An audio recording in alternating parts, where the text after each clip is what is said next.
이선화 교육학 합격자 사례 발표를 맡은 김보은입니다. 선생님들에게 이렇게 합격자 사례를 발표할 수 있게 되어서 굉장히 영광입니다. 제가 오늘 합격자 사례 발표를 진행할 순서는 이렇습니다. 먼저 저에 대해서 소개를 먼저 하고, 그리고 1년간 어떻게 공부했는지 공부 방법을 설명드리고, 제가 합격을 하고 나서 교육학과 관련해서 가장 많이 받았던 질문들을 위주로 답변을 구성해 보았습니다. 그리고 끝인사로 오늘 마치도록 하겠습니다. 먼저 저를 소개해보자면 저는 2023학년도 경기 임용에 합격한 합격생입니다. 전공은 역사이고 5번째 시험 만에 합격한 장수생이라고 할 수 있습니다. 저의 교육학 점수는 19.33이었습니다. 먼저 제가 이제 평소 4년 동안 교육학을 어떻게 공부했는지, 어떤 생각을 갖고 있었는지에 대해 말씀드리겠습니다. 저에게 교육학이란 세상에서 가장 힘들고 정복해야 하지만 올라가기가 너무 버겁다고 느껴지는 과목이었습니다. 그렇기 때문에 초수, 재수, 삼수에서 16점이라는 점수를 받았습니다. 하지만 너무 열심히, 정말 열심히 준비를 해도 16점이었고 공부를 정말 안 해도 16점이어서 저는 교육학 점수는 상승하기 어렵다고 생각하고 있었습니다. 그러나 4수 때 이선화 선생님의 인강을 수강하게 되었고 처음으로 저의 교육학 점수에 변동이 있었습니다. 그리고 5번째 도전 때 이선화 선생님의 직강을 수강을 하고 19.33점이라는 점수를 받게 되었습니다. 20점 만점을 받은 분들도 되게 많은데 19.33이라는 저의 점수를 가지고 이렇게 선생님들께 저의 사례를 발표하는 게 조금 민망스럽기도 하지만 제가 교육학 공부를 정말 버겁게 느꼈던 만큼 혹시나 저처럼 교육학 점수가 너무 오르지 않는다, 공부하기가 힘들다, 어떻게 해야 효율적으로 공부해야 될지 모르겠다라고 생각하시는 분들에게 제가 공부한 방법과 어떻게 하면 효율적인지에 대한 고민들을 함께 나누려고 합니다. 먼저 제가 1년간 공부했던 방법에서 전체적인 공부 방법은 다음과 같습니다. 교육학 공부를 했던 저의 모토는 최소한의 시간으로 최대한 집중해서 꾸준히 공부하는 것이었습니다. 저의 과목이 외워야 될 것이 정말 많았기 때문에 시간을 교육학에 많이 투자하기 어려웠고 그렇기 때문에 최소한의 시간으로 어떻게 하면 효율적으로 공부할지를 많이 고민했습니다. 우선 월요일, 화요일 직강 수업 때는 열심히 수업을 듣고 당일 복습을 하는 것을 원칙으로 삼았습니다. 당일 복습하는 것이 당연하게 느껴질 수 있지만 사실 이것을 실천하는 것은 굉장히 어려웠습니다. 당일날 수업 듣고 바로 복습하는 것과 또 다음날 복습하는 것과의 효과는 차이가 있었기 때문에 당일 복습을 하려고 노력을 했고 복습을 할 때 모든 것을 외우겠다가 아니라 다음 형성평가 때 80%만 맞겠다라는 생각으로 복습을 했습니다. 그리고 수업이 없는 수요일부터 토요일까지는 아침에 8시부터 9시까지 1시간씩 공부를 진행했습니다. 그러면 이제 본격적으로 이선화 선생님의 커리큘럼을 따라가면서 어떻게 공부했는지에 대해서 말씀드리겠습니다. 1, 2월 달에는 지경상 반 수업을 수강했습니다. 하지만 불합격이라는 아픔을 극복한 지 얼마 되지 않았고 전공 공부가 더 점수가 낮았고 전공 공부를 보완해야 한다고 생각을 많이 했기 때문에 이때 당시에는 제가 생각했을 때 그렇게 열심히 공부를 하지 못했던 것 같습니다. 하지만 선생님들은 저를 반면교사 삼아서 이 시점에도 열심히 하셨으면 좋겠습니다. 저는 이때 당시 월요일, 화요일에 수업을 듣고 교재 복습하는 것이 저의 교육학 공부의 끝이었습니다.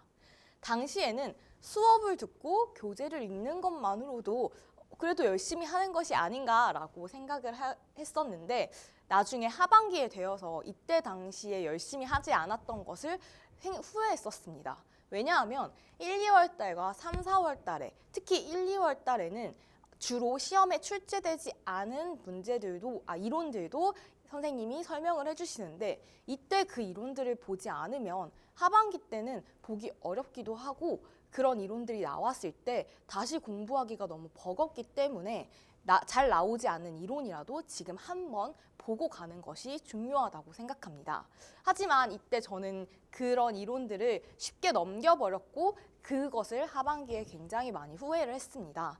선생님들께서 1, 2월에 공부를 하신다면 이 이론들도 지금 보지 않으면 앞으로 안 볼 거다라는 생각으로 한 번씩만 보고 가면 좋을 것 같습니다. 3, 4월부터 9, 11월까지는 직강을 수강했습니다. 3, 4월에 직강을 수강할 때는 월요일에 형성평가를 대비해서 간단하게 복습을 진행했습니다. 저는 직강을 수강했기 때문에 수업 1시간 전에 학원에 와서 30분에서 1시간 정도 이전 시간에 공부했던 것을 간단하게 보고 형성평가를 준비했습니다.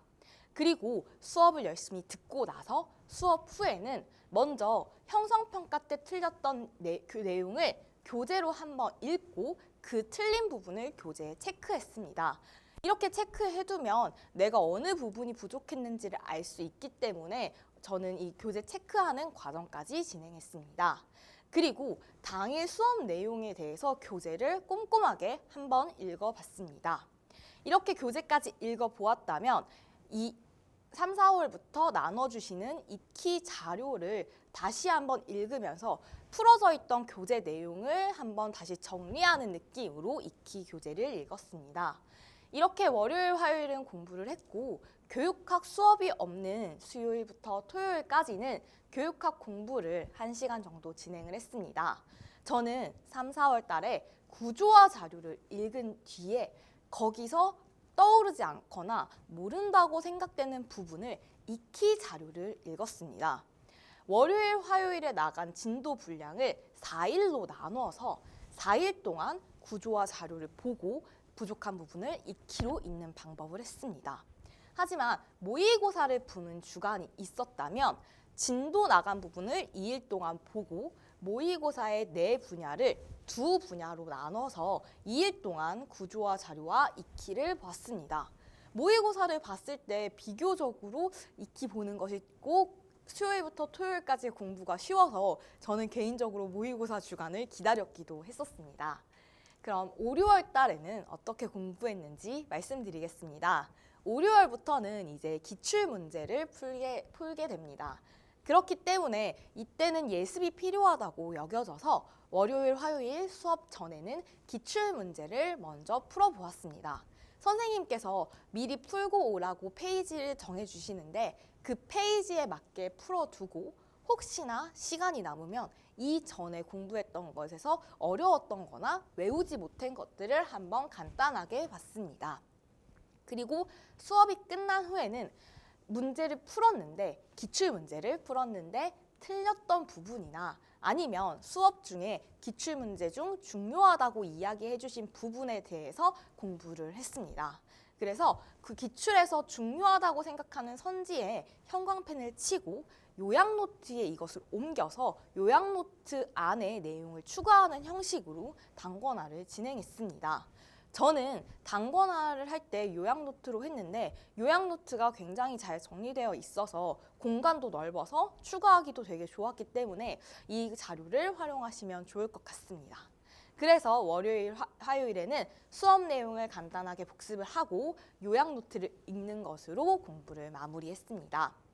수업이 없는 수요일부터 토요일까지는 이때도 요약노트를 중심으로 회독을 했습니다. 처음에는 욕심을 내서 2회독을 목표로 계획을 했습니다.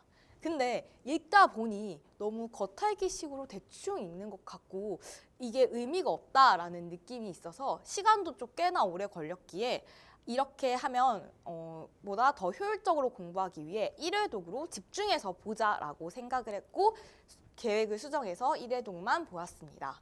그래서 수업의 진도에 맞춰서 요약노트를 읽었고 읽을 때 중요한 키워드나 답안으로 쓰기 좋다라고 생각하는 부분은 암기펜을 쳐서 활용을 했습니다.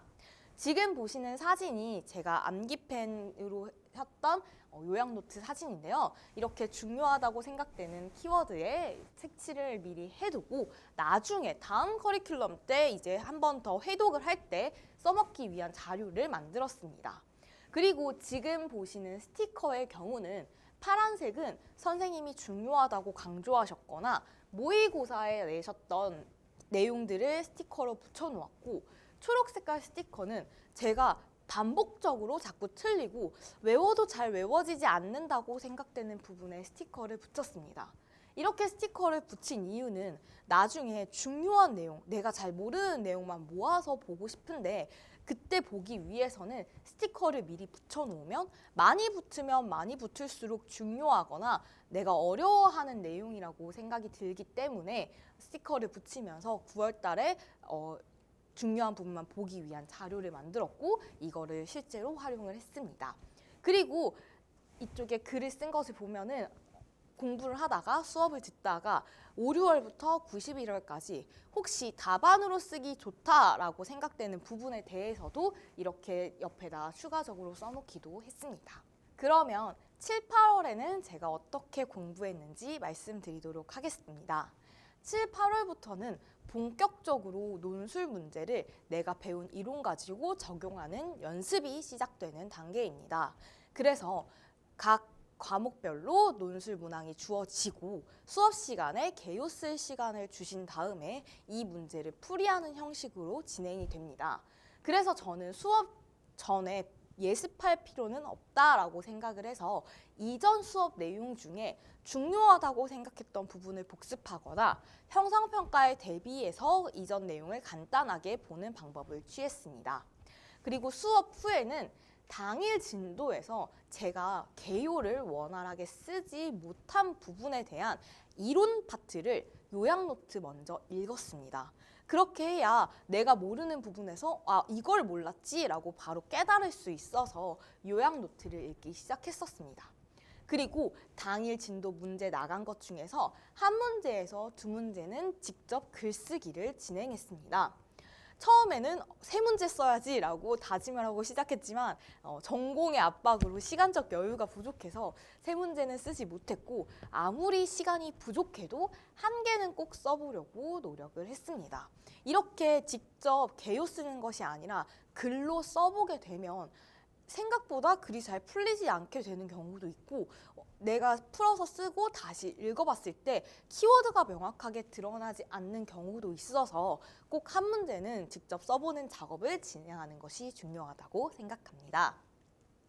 그리고 수업이 없는 수요일과 토요일의 목표는 욕심내지 말고 그냥 꾸준하게 공부하자는 것이 목표였습니다. 많은 양을 보는 것이 아니라 그냥 매일매일 조금씩 보자는 것이 저의 목표였는데요. 여전히 최소한의 시간으로 최대한의 효율을 도전하면서 요약 노트를 1회독하려고 노력했습니다. 5, 6월과 마찬가지로 진도에 맞춰서 5, 6월 달에 암기펜을 쳐놓은 부분에 대해서 암기판으로 이 내용을 가리고 얼마만큼 외워져 있는지 체크하는 연습을 했습니다. 그래서 체크했을 때 쉽게 답이 나오지 않는 부분은 암기판에 빼고 그 페이지를 정독하는 방식으로 진행했습니다. 처음에는 정말 키워드도 보여지지 않고 이걸 왜 암기펜을 쳐놨는지 궁금해서 거의 매일 요약 노트를 읽는 수준이었지만 이것이 반복되고 나면 키워드를 찾고 키워드를 암기하는 게 더 수월해졌습니다. 그리고 이제 마지막 커리큘럼이라고 할 수 있는 실전 모의고사 반에 9월부터 11월까지의 공부에 대해 말씀드리겠습니다. 먼저 수업 전에는 이전 수업 내용도 공부를 하긴 하지만 이쯤 되었을 때 모의고사 때 풀었던 이론들 중에서 내가 못 외웠다라고 생각되는 이론들 위주로 수업 전에 확인을 했습니다. 그리고 저는 이 시점에서 꼭 말씀드리고 싶은 것이 수업을 들을 때 개요만 쓰거나 문제만 풀고 수업을 안 듣는 분들도 있었습니다. 하지만 저도 처음에는 수업에서 이야기하는 게 해설만 읽어봐도 아는 내용이니까 안 들어도 되나 하고 생각이 들었지만 저는 수업 시간을 복습 시간으로 생각을 해서 교육학 공부 시간을 조금 더 줄여보자 라고 생각을 해서 수업을 꼭 들었는데 수업을 듣고 풀었던 내용을 연결시키니까 기억에 더 오래 남았고 복습이라고 생각하면서 수업을 들었더니 더 집중해서 수업을 듣게 되었습니다. 그래서 이 9, 11월 시기에는 당일 복습 시간이 굉장히 줄어들었고 수업 시간에 이미 한번 봤기 때문에 해설만 한번 읽어도 괜찮은 정도였습니다. 그리고 이렇게 요약 노트에서 답안으로 쓰기 좋은 문장이거나 빠진 이론들이 있을 때 요약 노트에 추가적으로 쓰고 그 다음에 해설을 읽는 방법으로 월요일, 화요일 공부를 진행했습니다. 수요일부터 토요일도 여전히 저는 요약 노트를 가지고 회독을 진행했습니다. 이때는 한 달에 1회독하는 것을 목표로 잡고 한 달에 내가 공부할 수 있는 기간을 가지고 과목들을 분야들을 나누어서 분량을 나누고 하루에 10페이지에서 20페이지 사이로 매일매일 읽었습니다. 그래서 수요일부터 토요일까지 1시간씩 꼭 보는 것을 유지했습니다. 이 시점이 되면 전공이 너무 할 게 많아서 교육학을 조금 하루쯤은 놓고 싶어지는 순간이 있지만 그래도 저는 3월부터 꾸준하게 수요일부터 토요일에 1시간씩 공부하고 교육학 공부하는 것을 습관으로 만들어 놨더니 이 시점에서는 그렇게 부담스럽지는 않았던 것 같습니다. 그리고 꾸준히 보는 것에 굉장히 많은 효과를 얻었던 것 같습니다. 이렇게 수업이 끝나고 나면 시험 직전에 수업이 없는 2주간의 시간이 있습니다. 저는 이때 처음으로 스터디를 진행했습니다. 이선아 선생님께서 수업이 다 끝나고 마지막에 원데이 특강을 진행해 주십니다. 이 마무리 특강을 기점으로 다음 날부터 시험 전날까지 스터디를 진행했습니다. 이 스터디는 인출하는 스터디인데 제가 공부한 일정은 이렇게 됩니다. 먼저 모의고사의 분량을 나누고 원데이 특강에 있는 익히 자료의 분량을 나누어서 이 부분을 스터디 전에 각자 공부해 오고 스터디 때 이 내용을 서로 문답하면서 인출하는 연습을 했습니다. 이선아 선생님의 모의고사에서 이번 시험에 다 나왔기 때문에 저는 마지막에 이 복습한 것이 굉장히 효과적이었습니다.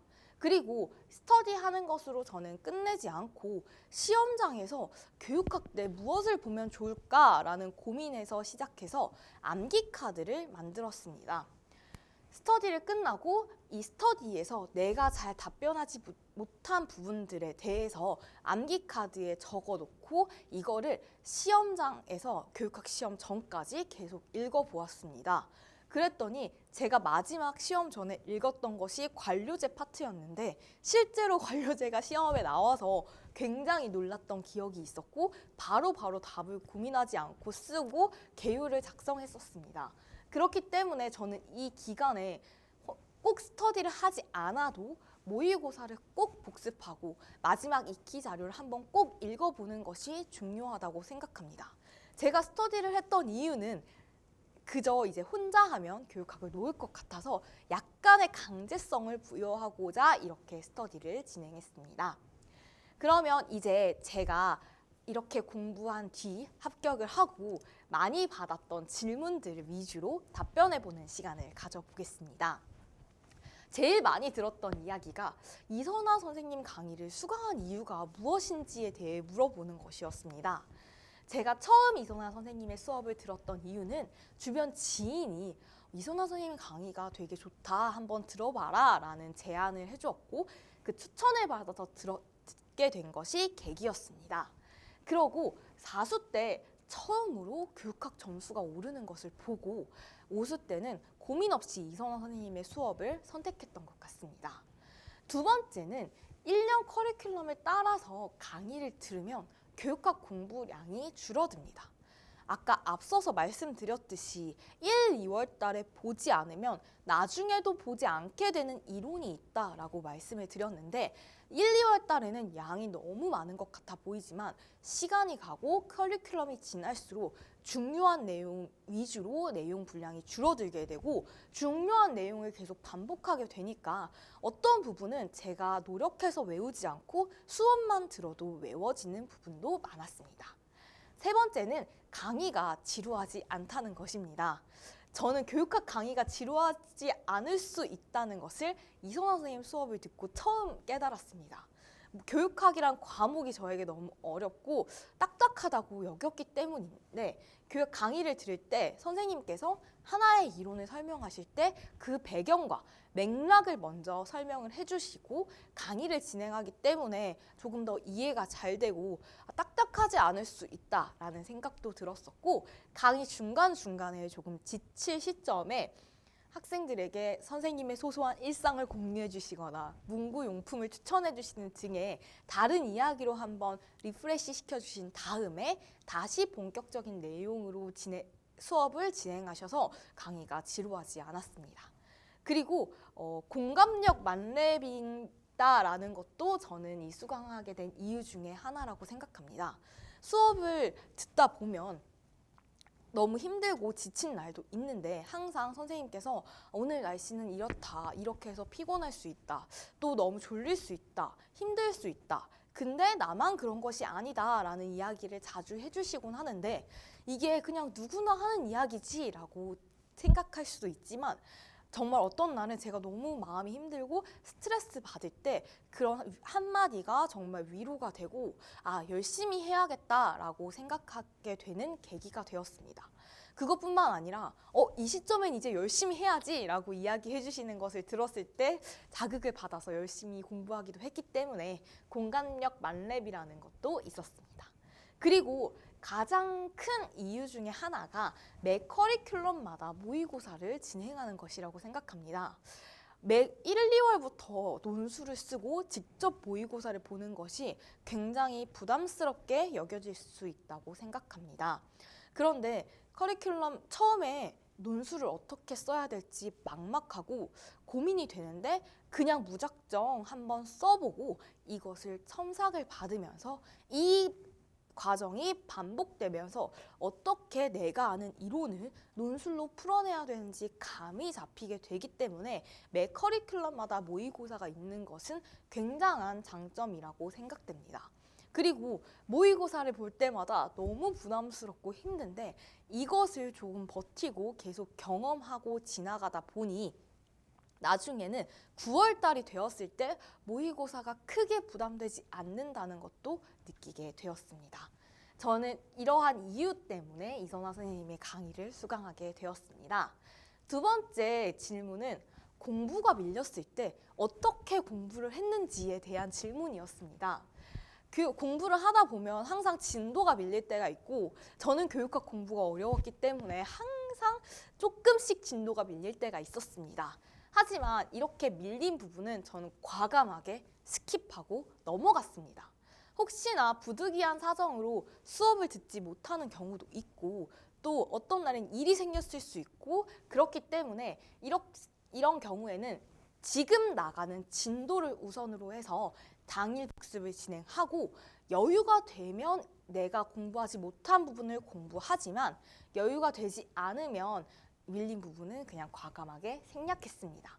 예를 들어서 제가 4주차 수업을 듣지 못해서 5주차 기간에 인강으로 4주차 수업을 듣게 되었을 때 5주차 수업 부분에 대해서 먼저 복습을 하고 혹시 여유가 되면 4주차 분량을 복습했습니다.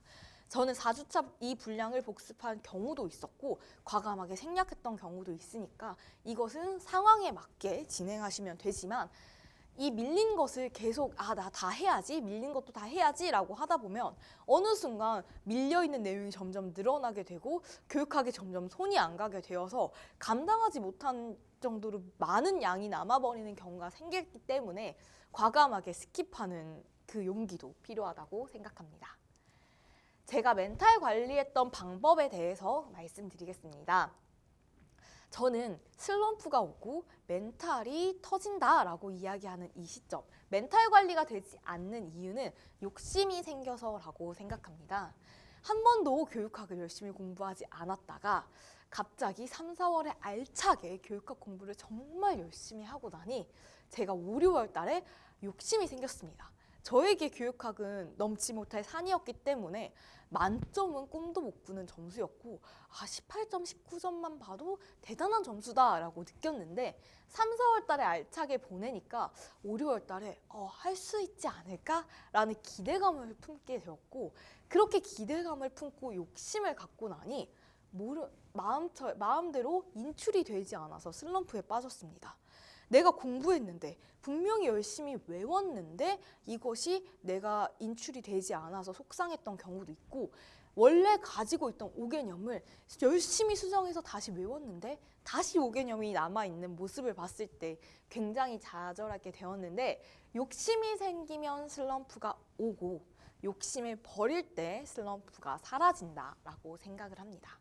그리고 임용 공부를 하다 보면 부정적인 생각이 안 들 수 없다고 생각합니다. 반드시 부정적인 생각이 들게 되는데 이럴 때 현재가 아니라 과거를 봤으면 좋겠습니다. 과거를 보라는 게 되게 이상하게 들릴 수도 있지만 저는 이렇게 생각을 했습니다. 현재 지금 너무 공부가 안 되지만 작년에 나는 어땠지? 라고 생각을 했습니다. 그렇게 작년의 나를 생각하고 나니 그래, 과거에는 내가 못했는데 지금은 할 수 있구나. 과거에 나는 못했어. 지금은 근데 이거 외우고 있으니까 지금 잘하고 있어 라는 생각도 했었고 지금 내가 이렇게 할 수 있으니까 내가 지금 열심히 공부하면 앞으로 더 잘 외울 수 있고 나중에는 이거 분명히 외워져 있을 거야 라고 생각을 하며 부정적인 생각이 들 때 나의 과거를 보면서 좀 미래를 꿈꾸는 시간을 가졌습니다. 그리고 가장 중요하고 가장 어렵다고 생각되는 부분이 남들과 비교하지 않기라고 생각합니다. 남들과 비교를 안 할 수가 없다고 생각했던 게 제가 이제 수업을 들으러 가면 교육학을 정말 열심히 하는 분들이 많았습니다. 하지만 저는 최소한의 시간으로 효율을 내고자 공부를 하려고 했기 때문에 사실 공부했던 양과 분량은 다른 분들에 비해서 훨씬 못 미치는 수준이었을 것입니다. 그때 처음에 저것도 공부해야 되나?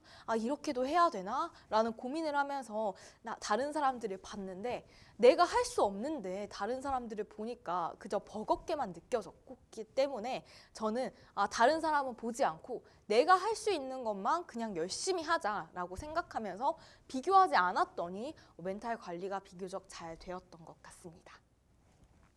마지막으로 형성평가를 보기 전에 마음가짐과 공부는 어떻게 해야 할까, 형성평가 보기 전에 어떻게 해야 할까에 대해서 말씀드리겠습니다.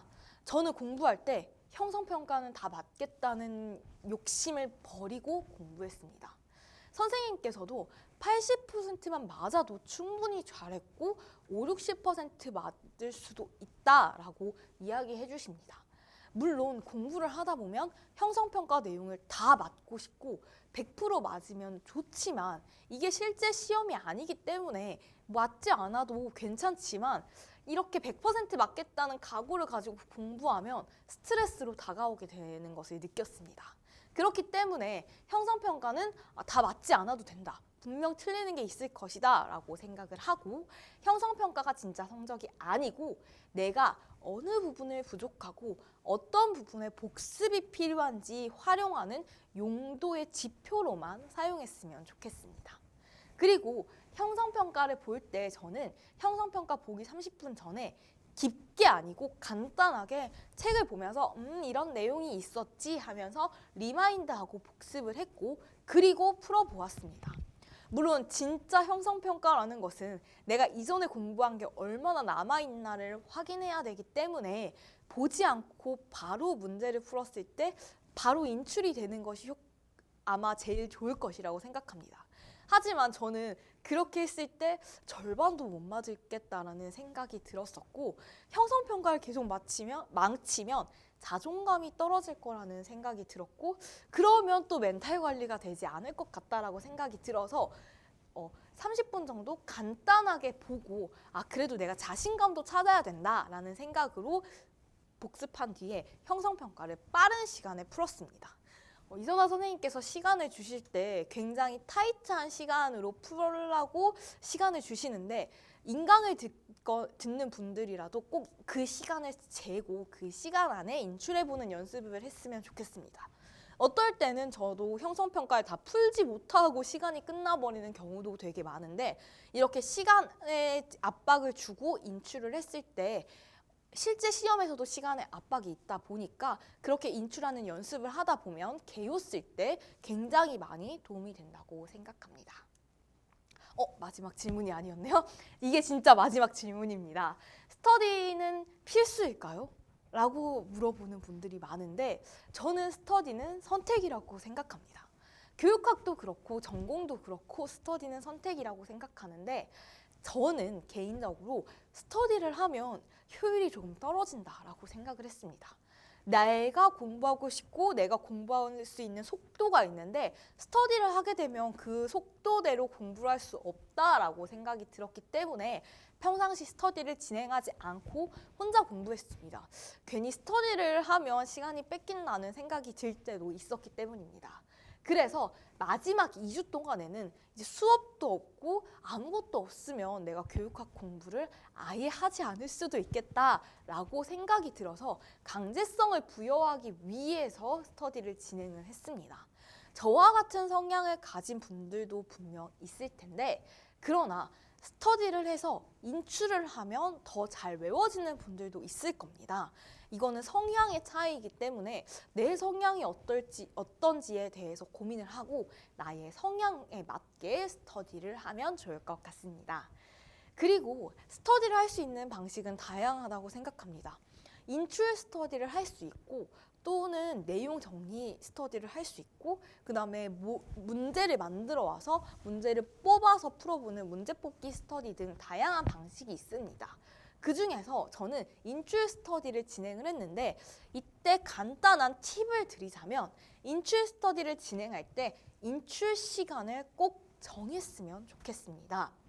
인출 문제를 물어보고 답변할 때 생각이 나지 않아서 답변을 고민하는 시간이 점점 길어지면 자꾸 생각이 나지 않은 나도 너무 속상하고 힘들고 그 답변하기까지를 기다려주는 상대 스터디원도 굉장히 힘듭니다.